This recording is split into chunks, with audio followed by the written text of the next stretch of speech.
Hello दोस्तों। भारत एक बहुत बड़ा देश है। 150 करोड़ से भी ज़्यादा की आबादी होने के बाद भी यहाँ की इकोनॉमी काफ़ी तेज़ी से आगे बढ़ रही है। यहाँ हर रोज़ नए स्टार्टअप्स और कंपनीज खुलती हैं, जिनमें से कुछ तो बहुत जल्द ही ठप हो जाती हैं, लेकिन कुछ इतनी आगे बढ़ जाती हैं कि उन्हें यूनिकॉर्न कंपनीज कहा जाने लगता है। हम में से कईयों को लगता होगा कि क्या है ये यूनिकॉर्न कंपनी, किस कंपनी को कहते हैं यूनिकॉर्न। तो दोस्तों, मैं आज आपको बता दूं कि जिन कंपनीज का मार्केट कैपिटलाइजेशन $1 बिलियन से ज्यादा होता है, वो भी बिना शेयर मार्केट में आए उन्हें यूनिकॉर्न कंपनीज कहा जाने लगता है। भारत में आज कई यूनिकॉर्न कंपनीज हैं जिनका नाम ऊंचे स्तर पर लिया जाता है। आज हम ऐसी ही top 10 most valuable unicorn companies के बारे में जानेंगे। 10वें नंबर पर आती है रेजर पे। रेजर पे एक डिजिटल पेमेंट गेटवे है, यानी ये एक ऐसा एप्लीकेशन है जिसकी वजह से हमारी जितनी भी ऑनलाइन पैसों की लेन देन होती है वो सिक्योर तरीके से हो पाती है। कई वेबसाइट्स ऑनलाइन पेमेंट के लेने के लिए रेजर पे का इस्तेमाल करती हैं। रेजर पे की शुरुआत 2014 में हर्षिल माथुर और शशांक कुमार ने मिलकर की थी। उनका ये आइडिया इतना यूनिक और शानदार था कि इसने डिजिटल पेमेंट की दुनिया को बदल कर रख दिया। साल 2020 में रेजर पे को $100 मिलियन का एक बड़ा इन्वेस्टमेंट मिला और इसी के साथ ये 2020 में ही यूनिकॉर्न कंपनीज की लिस्ट में भी शामिल हो गई। आज इस कंपनी की वैल्यूएशन $7.5 बिलियन से भी ज्यादा है। 9वें नंबर पर आती है ओला कंपनी। ओला कंपनी का नाम किसने नहीं सुना। ओला इंडिया की पहली कैब एग्रीगेटर कंपनी है, यानी ऐसी कंपनी जिससे कैब हायर किया जाता है। ये कंपनी पहले ओला कैब्स के नाम से जानी जाती थी और इसकी शुरुआत 2010 में 2 IIT इंजीनियर्स भावेश अग्रवाल और अंकित भाटी ने मिलकर की थी। ओला एक ऐसी कंपनी है जिसे कैब ओनर और लोगों के बीच की दूरी को खत्म करने के लिए बनाया गया था और साथ साथ इसकी पेमेंट का भी सारा ध्यान ओला खुद रखती थी, इसीलिए ये इतनी जल्दी पॉपुलर हो गई। ओला 250 से ज्यादा सिटीज में है और इसके 25 लाख से भी ज्यादा ड्राइवर पार्टनर्स हैं और ये इंडिया में नहीं, इंडिया के अलावा भी कई देशों में फैली हुई है। साल 2022 में इन्होंने अपना पहला इलेक्ट्रिक स्कूटर भी लॉन्च किया और इसकी डिमांड भी बहुत तेजी से बढ़ गई। आज इस कंपनी की वैल्यूएशन $7.5 बिलियन से भी ज्यादा है। 8वें नंबर पर आती है ड्रीम 11 कंपनी। ड्रीम 11 भारत की एक फैंटेसी स्पोर्ट्स प्लेटफॉर्म है, यानी ऐसी कंपनी जो आम लोगों को एप्लीकेशन के द्वारा फैंटेसी क्रिकेट, हॉकी, फुटबॉल और लगभग हर तरह के स्पोर्ट्स फोन पे ही खेलने का मौका देती है। ये कंपनी 2008 में हर्ष जैन और भावित सेठ ने मिलकर बनाई थी।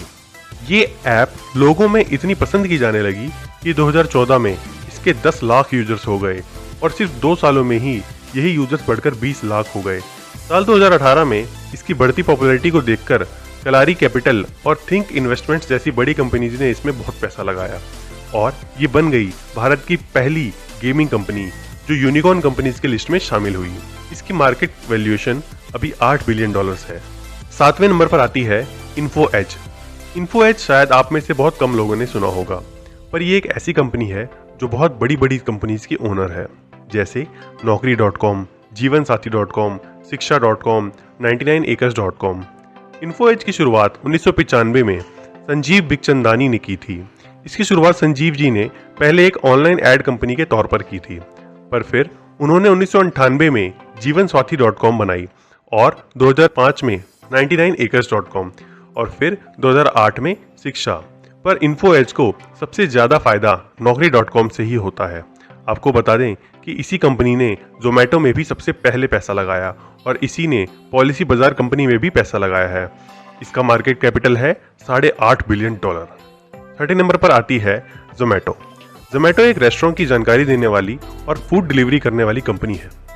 इसकी शुरुआत 2008 में दीपिंदर गोयल और पंकज चड्ढा ने मिलकर की थी। इन्होंने इसकी शुरुआत फूडी बे नाम से की थी। 2010 में इन्होंने इसका नाम बदलकर जोमेटो रख दिया। इंडिया में इनका ये आइडिया बहुत अलग था।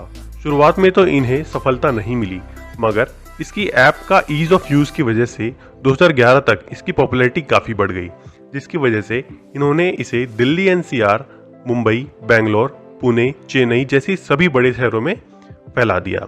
यहाँ तक कि 2012 में जोमेटो को दूसरे देशों में भी यूज किया जाने लगा। इन्होंने डिलीवरी का काम 2015 में शुरू किया। इससे पहले ये किसी कुरियर कंपनी का यूज करके फूड डिलीवर कराया करते थे। 2018 में ANT फाइनेंशियल ने इसमें $200 मिलियन की इन्वेस्टमेंट करके इसकी वैल्यूएशन $1.1 बिलियन लगाई और ये बन गया एक यूनिकॉर्न क्लब का मेंबर। आज जोमेटो की वैल्यूएशन $8.6 बिलियन है। 5वें नंबर पर आता है ओयो। ओयो एक हॉस्पिटैलिटी बिजनेस है, यानी होटल फ्रेंचाइजी कंपनी। इसकी शुरुआत 2012 में रितेश अग्रवाल ने ओरावल स्टेज नाम से बजट होटल्स की बुकिंग कराने के लिए की थी, ताकि लोग सस्ते में होटल बुक कर सकें। इनका आइडिया इतना अच्छा था कि तुरंत चल पड़ा, लोगों को आसानी से बजट होटल्स मिलने लगे। 2013 में इन्होंने ओरावल से नाम बदलकर अपनी कंपनी का नाम ओयो रख दिया और आज ये दुनिया की बड़े ब्रांड्स में से गिना जाता है। ओयो आज 17,000 से भी ज्यादा लोगों को काम देता है, जिसमें से 8,000 इंडिया में हैं और बाकी विदेशों में भी हैं। इनके बढ़ते काम को देखकर सॉफ्ट बैंक जैसी बड़ी कंपनी ने भी इसमें पैसा लगाया है। आज ओयो की वैल्यूएशन $9.6 बिलियन है। चौथे नंबर पर जो कंपनी है उसका नाम है स्विगी। स्विगी भी जोमेटो की तरह ही एक ऑनलाइन फूड ऑर्डरिंग और डिलीवरी कंपनी है।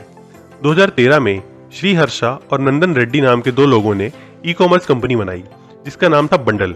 बंडल इन्हें एक कुरियर कंपनी के तौर पर बनाई थी, जिसका इस्तेमाल कुरियर सर्विस और शिपिंग प्रोवाइड करने के लिए किया जाना था।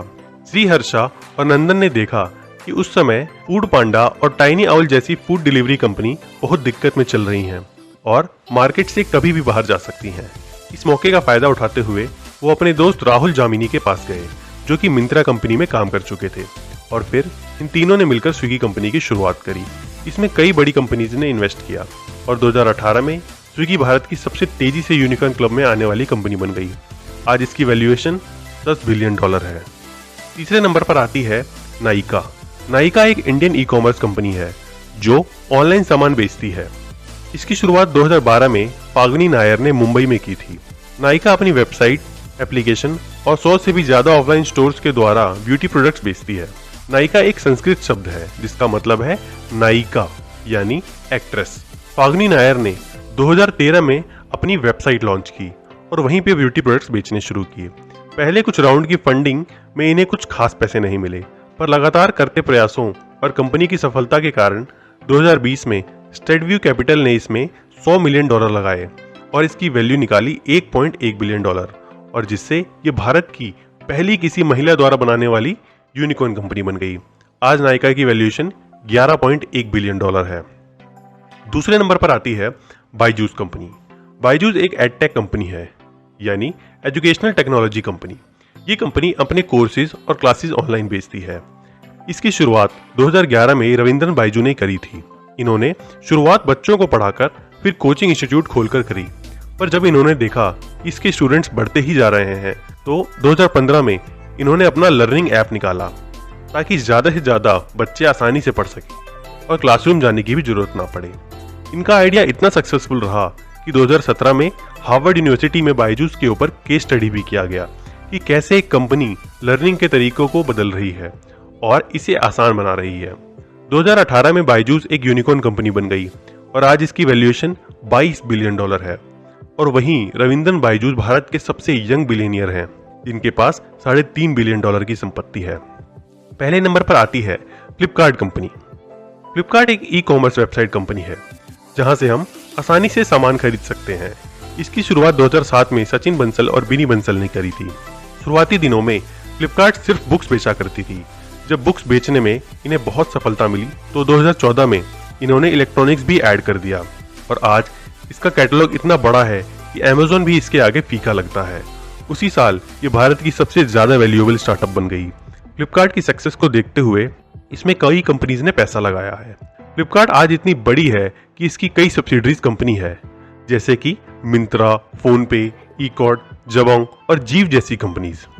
फ्लिपकार्ट में वॉलमार्ट ने सबसे ज्यादा पैसा लगाकर इसका सबसे बड़ा स्टेक ले लिया है। आज फ्लिपकार्ट की वैल्यूएशन है $37.6 बिलियन। तो दोस्तों, ये थी भारत की टॉप 10 यूनिकॉर्न कंपनीज जो बहुत तेजी से आगे बढ़ रही हैं। उम्मीद करता हूं कि आपको इनसे कुछ सीखने को मिला होगा और कुछ मोटिवेशन मिली होगी।